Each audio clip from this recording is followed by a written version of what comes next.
नमस्कार दोस्तों, आज वर्ल्ड डिसेबिलिटी डे भी है। ये साढ़े चाचा जी ने दलीप सिंह और एक हादसे च इंदी भी लत्त फ्रैक्चर हुई। ओहदे बाद इंस्पैक्टर रिटायर्ड भी आए न और इन्हें लिखने का बड़ा शौक है। इन्हें अपनी कविता लिखी दी भी हैं और ये सब रिटायरमेंट के बाद लिखी चाचे तुसें जी जी। इंदे जवानी का फोटो है।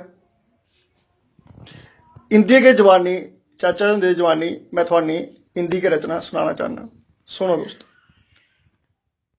चाचा जी सुनाओ कविता अपनी।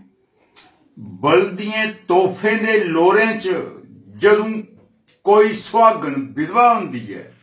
ये मेरी कविता है लाल मावे दे। बलदिए तोहफे च जदों कोई सुहागन विधवा हुंदी है तां मावे दा सीर दुसकदा है, भैणे दी राखी रोंदी है। मेरी मावे दे लाल जमू जदों लावां जित्ती आउंदे न, ईरखा दे मारे दे मन भैणे दे फूले नहीं समांदे न। पहली छुट्टी आए बेइया, पहली छुट्टी आए बेइया तां पुरानी कोठी ढाई ही, तीला तीला जोड़िए जेड़ी दादा साढ़े बनाई ही। खस्ता हालत ही कोठी दी, खस्ता हालत ही कोठी दी, तां गै असें ते ढाई ही।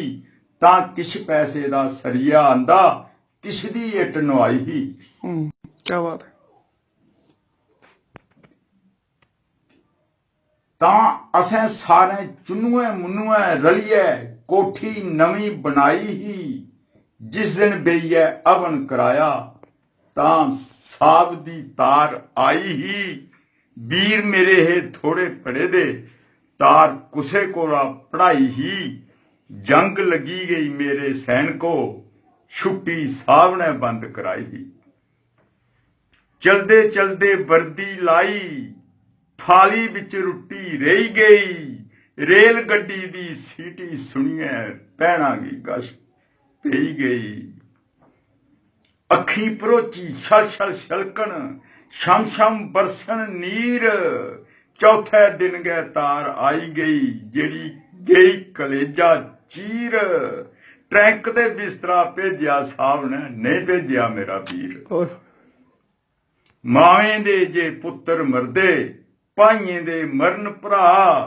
भैणे दे जे भाई नहीं रौंदे, नहीं रौंदे प्यो ते मां। अपनी कुर्सी खातर ए तां जंग लुआई दिंदे, कुर्सी खातर ए तां लखां लाल मरवाई दिंदे। इंदा के है जा करदा लाल मरादे मावें दे, नहीं लुबने सरताज सिरा दे, जिन्हें ते लेहे फेरे लावें दे। अपनी कुर्सी खातर इन्हें सरहदां बनाइयां, तां लटोइयां मामा भैणा, तां लटोइयां अम्मा जाइयां। सैनिक भावें पाकिस्तान दा, भावें होवे हिंदुस्तानी, भावें होवे अमरीका दा, भावें होवे जापानी। ऐ कुसे दी मां दा जाया, भावें होवे इंग्लिस्तानी। बार बार मैं पुछा करना, बार बार मैं पुछा करना के लोड़ ही सरहदां बनाने दी। बेपर्द जे होइयां लखां नारियां, लखां लाल मरवाने दी। क्या बात है चाचा जी, बहुत अच्छी कविता।